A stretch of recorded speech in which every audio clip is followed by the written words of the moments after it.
जय हिंद दोस्तों। Let's study 41 में आप लोगों का स्वागत है। मैं हूं घनश्याम यादव।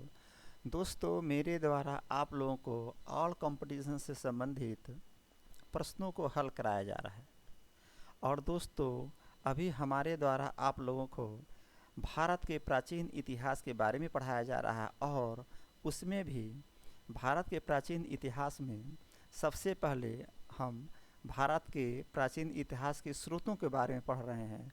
और जिसमें पहला स्रोत है धर्म ग्रंथ, उसके बारे में हम आप लोगों को बता रहे हैं। और आज का हम लोगों का धर्म ग्रंथ से संबंधित जो चैप्टर है वो दोस्तों इस्लाम धर्म है।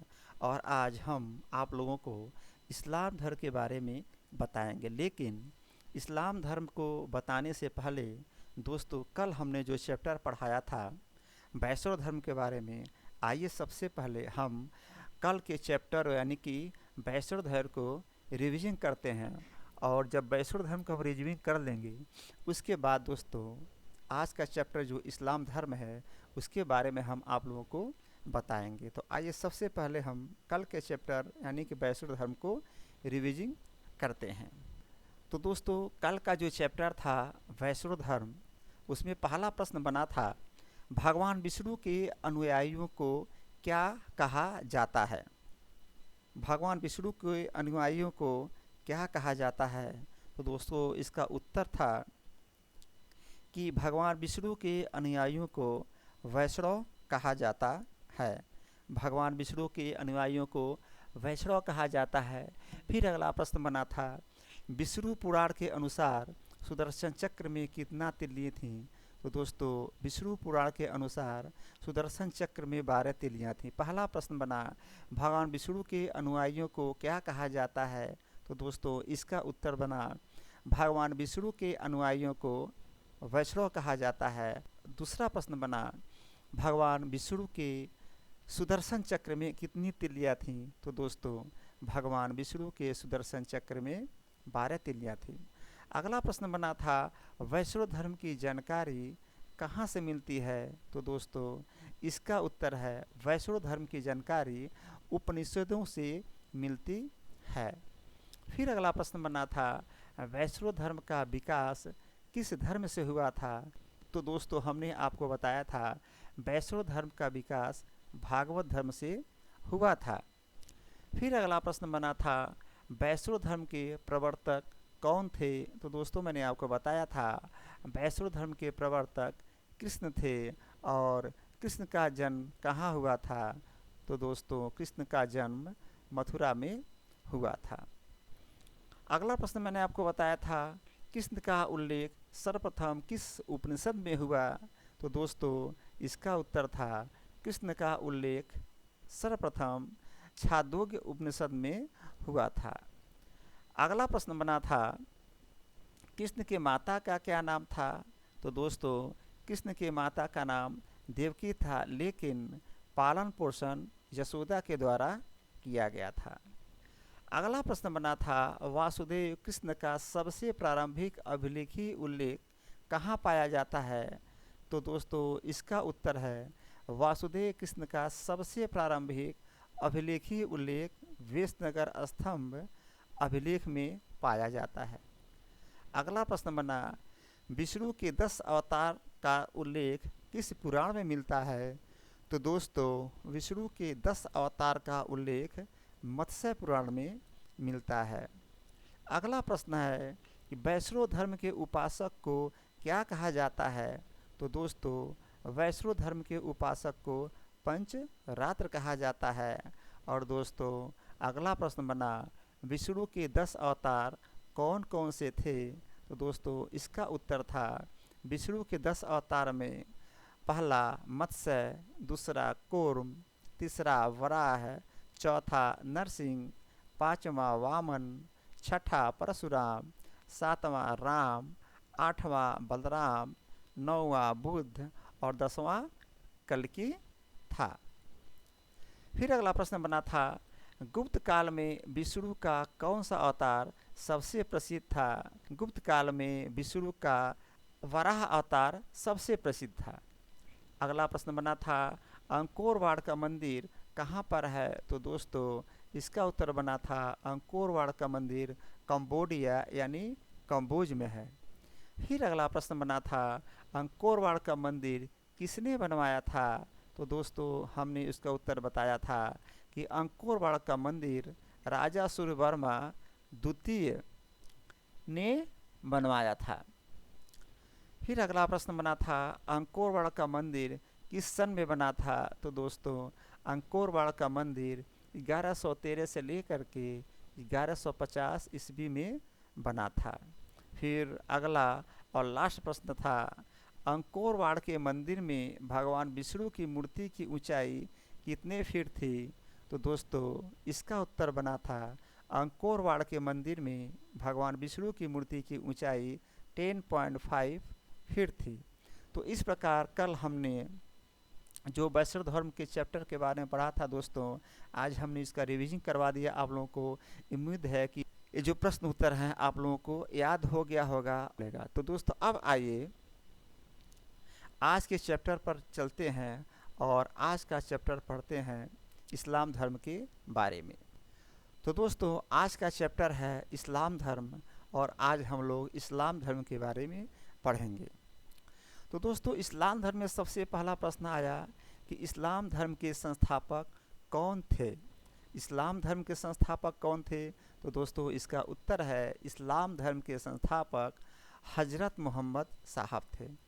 इस्लाम धर्म के संस्थापक कौन थे प्रश्न बनेगा, तो दोस्तों इसका उत्तर देंगे इस्लाम धर्म के संस्थापक हजरत मोहम्मद साहब थे। अगला प्रश्न बना कि हजरत मोहम्मद साहब का जन्म कब और कहाँ हुआ था? तो दोस्तों इसका उत्तर है हजरत मोहम्मद साहब का जन्म 570 ईस्वी में मक्का में हुआ था। हजरत मोहम्मद साहब का जन्म 570 ईस्वी में मक्का में हुआ था। पहला प्रश्न बना इस्लाम धर्म के संस्थापक कौन थे? तो दोस्तों इसका उत्तर हुआ इस्लाम धर्म के संस्थापक हजरत मोहम्मद साहब थे। और दूसरों हजरत मोहम्मद साहब का जन्म कब और कहाँ हुआ? तो हजरत मोहम्मद साहब का जन्म 570 ईस्वी में मक्का में हुआ था। अगला प्रश्न बना हजरत मोहम्मद साहब के पिता और माता जी का क्या नाम था? तो दोस्तों हजरत मोहम्मद साहब के पिता का नाम अब्दुल्ला और माता का नाम अमीना था। हजरत मोहम्मद साहब के पिता का नाम क्या था? तो दोस्तों अब्दुल्ला था और हजरत मोहम्मद साहब के माता का नाम अमीना था। तो प्रश्न यहाँ यही बन रहा है कि हजरत मोहम्मद साहब के पिता का क्या नाम था और माता का क्या नाम था? तो दोस्तों हजरत मोहम्मद साहब के पिता का नाम अब्दुल्ला और माता का नाम अमीना था। फिर प्रश्न को रिवीजन करते हैं, इसी प्रश्न को रिवाइज करते हैं। इस्लाम धर्म के संस्थापक हजरत मोहम्मद साहब थे और हजरत मोहम्मद साहब का जन्म 570 ईस्वी में मक्का में हुआ था और हजरत मोहम्मद साहब के पिता का नाम अब्दुल्ला एवं माता का नाम अमीना था। चलिए दोस्तों आगे बढ़ते हैं। इसके बाद प्रश्न आया हजरत मोहम्मद साहब को कब और कहाँ ज्ञान की प्राप्ति हुई? हजरत मोहम्मद साहब को कब और कहाँ पर ज्ञान की प्राप्ति हुई? तो दोस्तों हजरत मोहम्मद साहब को 610 ईस्वी में मक्का में हीरा नामक गुफा में ज्ञान की प्राप्ति हुई थी। हजरत मोहम्मद साहब को 600 ईस्वी में मक्का में हीरा नामक गुफा में ज्ञान की प्राप्ति हुई थी। प्रश्न बना कि हजरत मोहम्मद साहब को कब और कहाँ पर ज्ञान की प्राप्ति हुई थी? तो दोस्तों इसका उत्तर है हजरत मोहम्मद साहब को 610 ईस्वी में मक्का में हीरा नामक स्थान पर ज्ञान की प्राप्ति हुई थी, यानी हीरा नामक गुफा में ज्ञान की प्राप्ति हुई थी। फिर अगला प्रश्न बना मुस्लिम सम्मत, जिसे हिजरी सम्मत भी कहते हैं, तो मुस्लिम सम्मत के नाम से किसे जाना जाता है?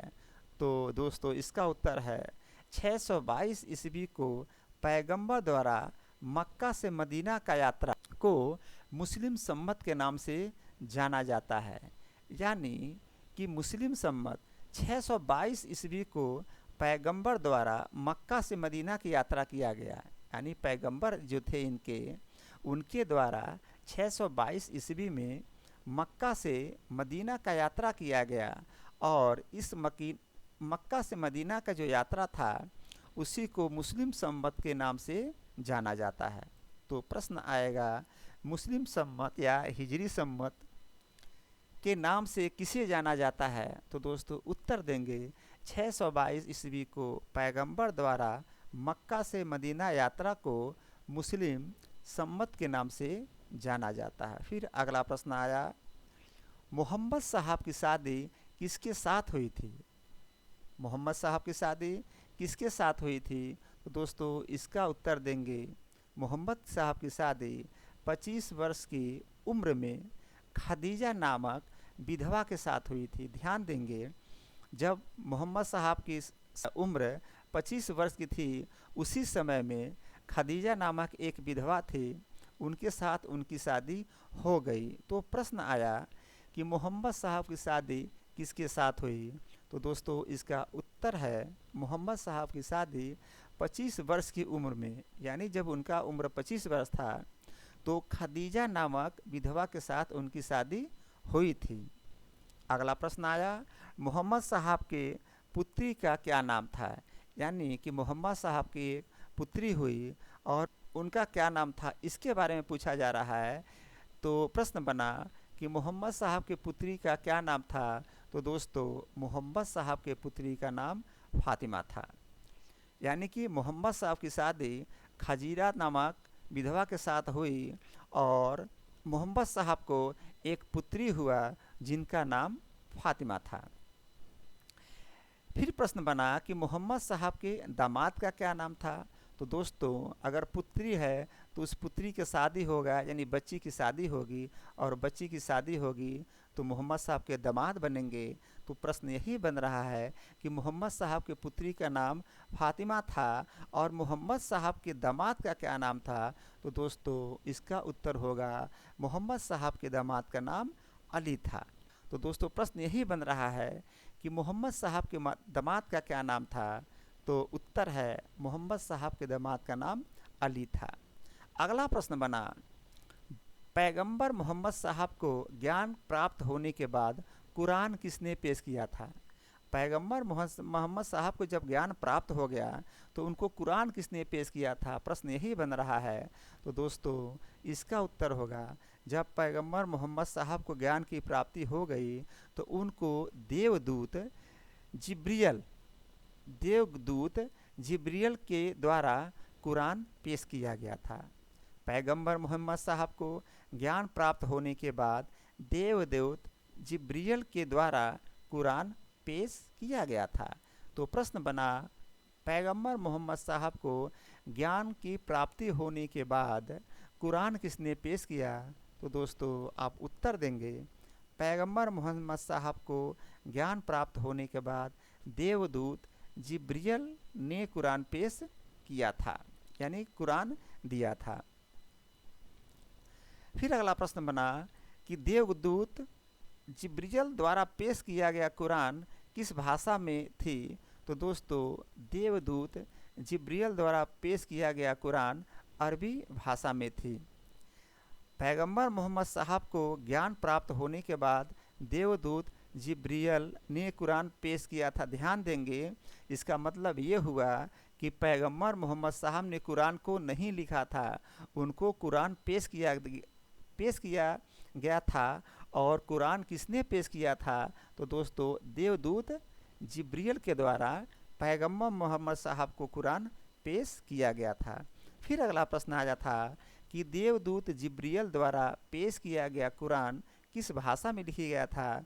तो दोस्तों इसका उत्तर है देवदूत जिब्रियल के द्वारा पेश किया गया कुरान अरबी भाषा में लिखा गया था। फिर अगला प्रश्न बना, इस्लाम का पवित्र ग्रंथ कौन सा है? तो दोस्तों बहुत ही आसान उत्तर है, इस्लाम का पवित्र ग्रंथ कुरान है। चूँकि कुरान की ही बात की जा रही है और पैगंबर साहब को किसने कुरान पेश किया था? तो देवदूत जिब्रियल ने कुरान पेश किया था। तो यहाँ प्रश्न बना कि इस्लाम का पवित्र ग्रंथ क्या है? तो दोस्तों इसका उत्तर हुआ इस्लाम का पवित्र ग्रंथ कुरान है। अगला प्रश्न बना, पैगंबर मोहम्मद साहब ने किस चीज़ का उपदेश दिया था? पैगंबर मोहम्मद साहब ने किस चीज़ का उपदेश दिया था? तो दोस्तों पैगंबर मोहम्मद साहब ने कुरान के शिक्षाओं का उपदेश दिया था। ध्यान देंगे, कुरान की शिक्षाओं का उपदेश दिया था। चूँकि जो देवदूत जिब्रील थे, पैगंबर मोहम्मद साहब को जब कुरान पेश कर दिया तो जो उस कुरान में शिक्षाएं लिखी हुई थी, जो शिक्षा दिया गया था, उसका उपदेश पैगंबर मोहम्मद साहब के द्वारा बताया गया था। तो प्रश्न आया, पैगंबर मोहम्मद साहब ने किस चीज़ का उपदेश दिया था? तो दोस्तों उत्तर देंगे, पैगंबर मोहम्मद साहब ने कुरान की शिक्षाओं का उपदेश दिया था। अगला प्रश्न आया, हजरत मोहम्मद साहब की मृत्यु कब हुई थी? हजरत मोहम्मद साहब की मृत्यु कब हुई थी? तो दोस्तों इसका उत्तर है, हजरत मोहम्मद साहब की मृत्यु 8 जून 632 ईस्वी में हुई थी। हजरत मोहम्मद साहब की मृत्यु 8 जून 632 ईस्वी में हो गई थी। तो प्रश्न बना कि हजरत मोहम्मद साहब की मृत्यु कब हुई थी दोस्तों? तो हजरत मोहम्मद साहब की मृत्यु 8 जून 632 ईस्वी में हो गई थी। अगला प्रश्न बन रहा है कि मोहम्मद साहब को कहाँ दफनाया गया? तो इसका उत्तर है, मोहम्मद साहब को मदीना में दफनाया गया था।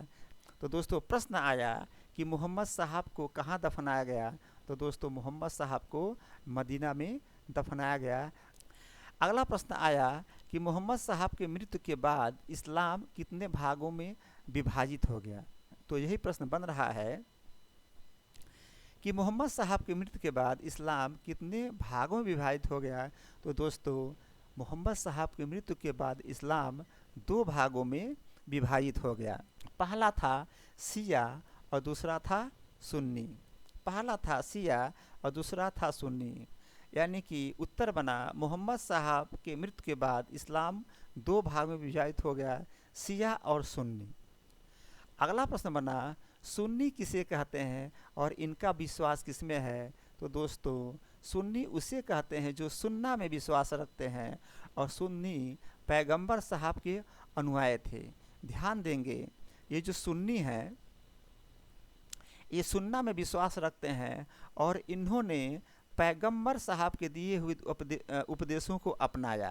तो प्रश्न यहाँ यही बन रहा है कि सुन्नी किसे कहते हैं और इनका विश्वास किसमें है? तो दोस्तों सुन्नी सुन्ना में विश्वास रखते हैं और सुन्ना पैगंबर साहब के अनुयायी थे। सुन्नी पैगंबर साहब के अनुयायी थे। फिर अगला प्रश्न बना, शिया किसके अनुयायी थे? चूँकि सुन्नी तो अनुयायी हो गए किसके? पैगंबर साहब के, और सुन्नी सुन्ना में विश्वास रखते हैं। फिर अगला बना प्रश्न कि दोस्तों सुन्नी की बात तो हो गई, अब शिया की बात किया जा रहा है। शिया किसके अनुयायी थे? तो दोस्तों शिया मोहम्मद साहब के दामाद अली के अनुयायी थे।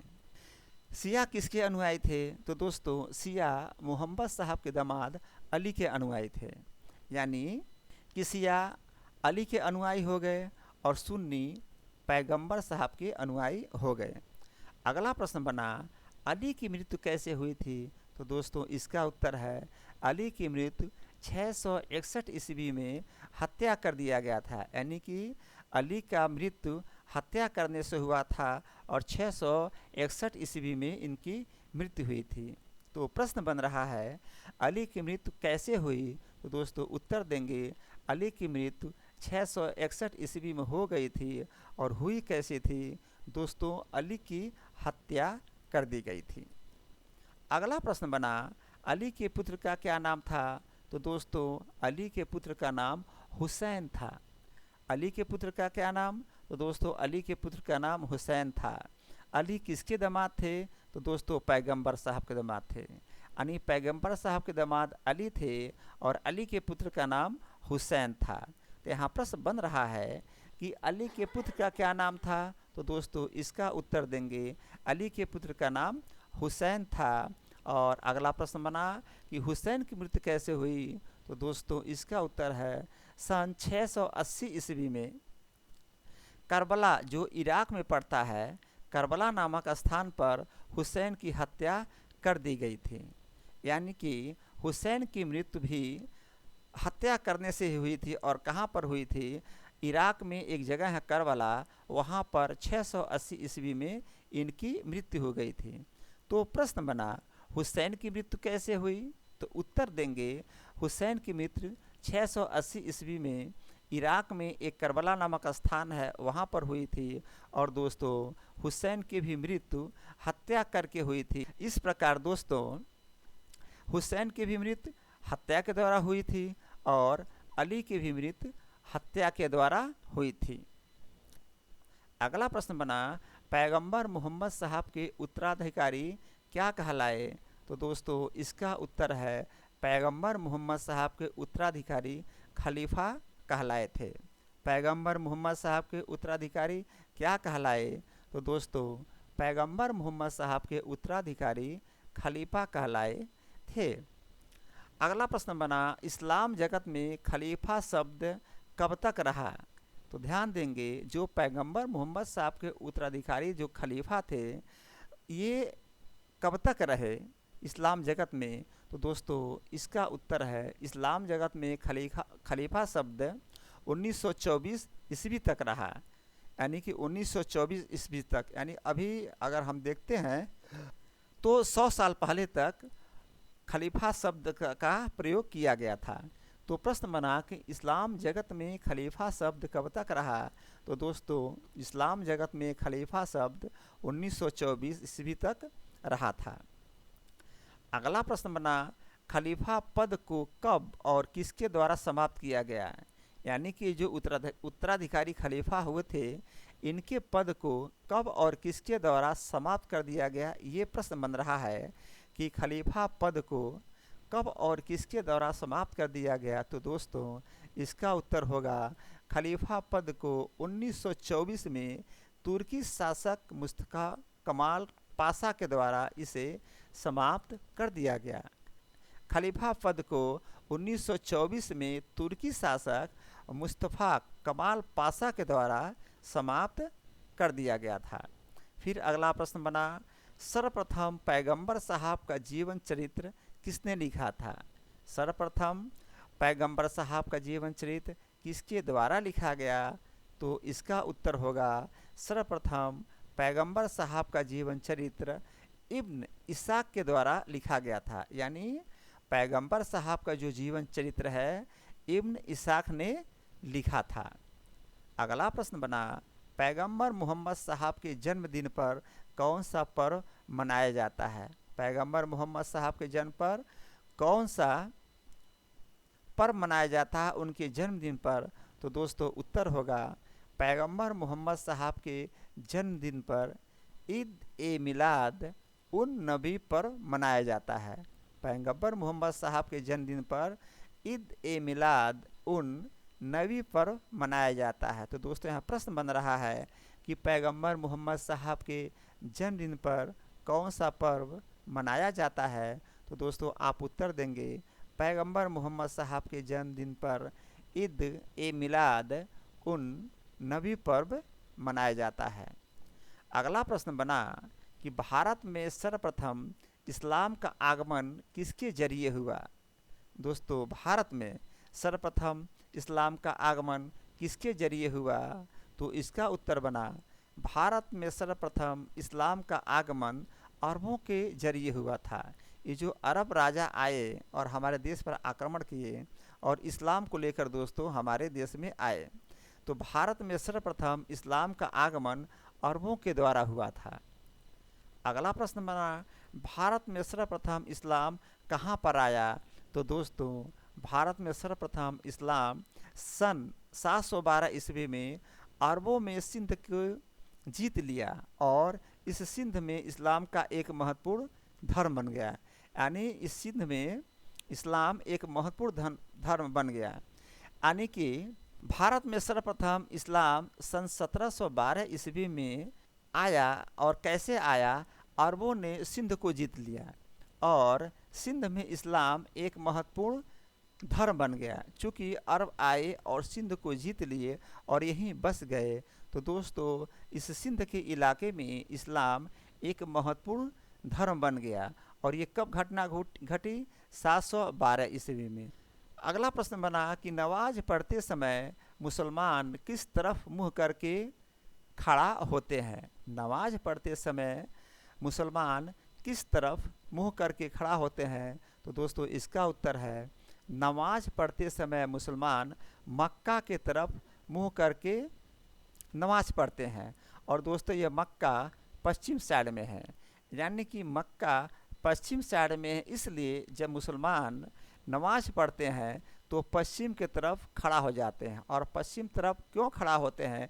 चूँकि अपने देश से जो मक्का है सीधे पश्चिम साइड की तरफ पड़ता है, इसलिए जब भी मुसलमान नमाज पढ़ते हैं तो पश्चिम साइड खड़ा होकर के नमाज पढ़ते हैं।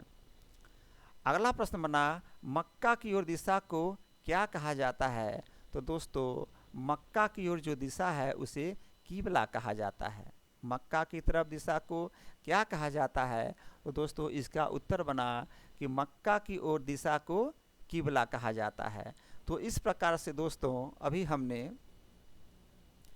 आप लोगों को इस्लाम धर्म के बारे में बताया, लेकिन आइए ज़रा इसका एक बार और विधिवत रूप से रिविजिंग कर लेते हैं। तो दोस्तों आज का पहला प्रश्न बना था, इस्लाम धर्म के संस्थापक कौन थे? तो इसका उत्तर बना, इस्लाम धर्म के संस्थापक हजरत मोहम्मद साहब थे। अगला प्रश्न बना, हजरत मोहम्मद साहब का जन्म कब और कहाँ हुआ था?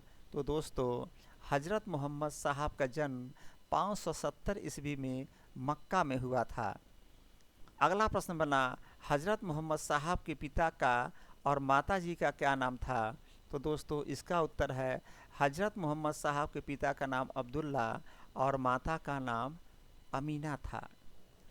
अगला प्रश्न बना कि हजरत मोहम्मद साहब को कब और कहाँ ज्ञान की प्राप्ति हुई?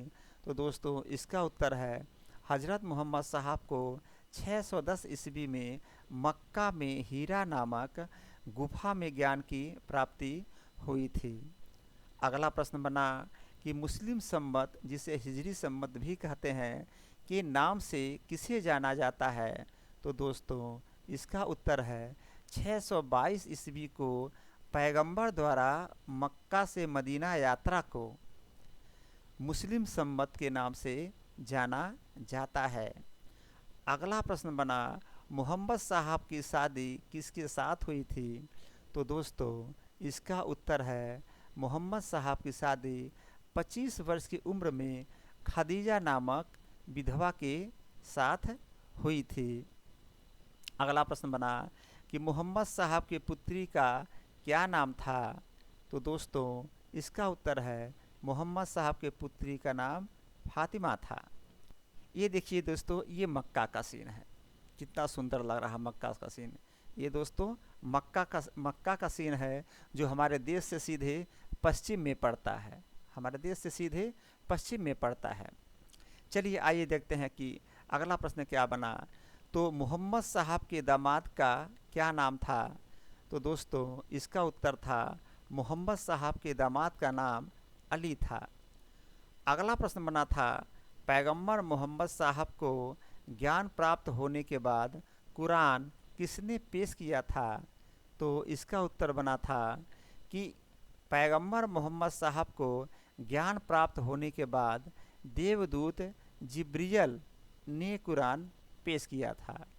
अगला प्रश्न बना था, देवदूत जिब्रियल द्वारा पेश किया गया कुरान किस भाषा में थी? तो दोस्तों इसका उत्तर था, देवदूत जिब्रियल द्वारा पेश किया गया कुरान अरबी भाषा में लिखी गई थी। अगला प्रश्न था, इस्लाम का पवित्र ग्रंथ कौन सा है? तो दोस्तों इसका उत्तर है, इस्लाम का पवित्र ग्रंथ कुरान है।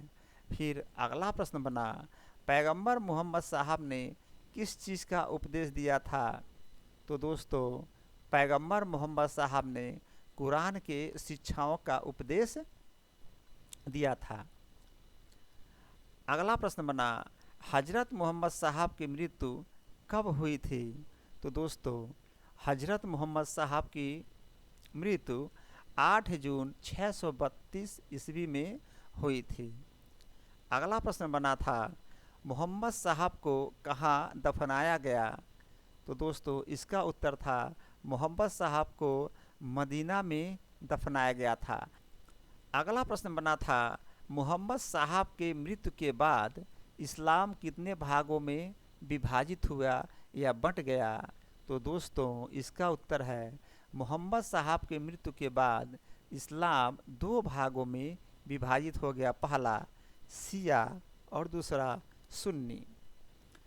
अगला प्रश्न बना था, सुन्नी किसे कहते हैं और इनका विश्वास किसमें है? तो दोस्तों इसका उत्तर बना था, सुन्नी उसे कहते हैं जो सुन्ना में विश्वास रखते हैं और सुन्नी पैगंबर साहब के अनुयायी थे। अगला प्रश्न बना था, शिया किसके अनुयायी थे? ये दोस्तों यहाँ स्पेलिंग मिस्टेक हुआ है, इसको आप लोग करेक्ट कर लेंगे। अगला प्रश्न बना, शिया किसके अनुयायी थे? तो दोस्तों इसका उत्तर है, शिया मोहम्मद साहब के दामाद अली के अनुयायी थे। अगला प्रश्न बना था, अली की मृत्यु कैसे हुई? तो दोस्तों इसका उत्तर है, अली की मृत्यु 661 ईस्वी में हत्या करके कर दी गई थी। यानी कि अली की मृत्यु हत्या करके कर दी गई थी, यानी कि अली की हत्या की गई थी और उनकी मृत्यु 661 ईस्वी में हो गई। अगला प्रश्न, अली के पुत्र का क्या नाम था? तो दोस्तों इसका उत्तर है, अली के पुत्र का नाम हुसैन था। और अगला प्रश्न बना था कि हुसैन की मृत्यु कैसे हुई थी?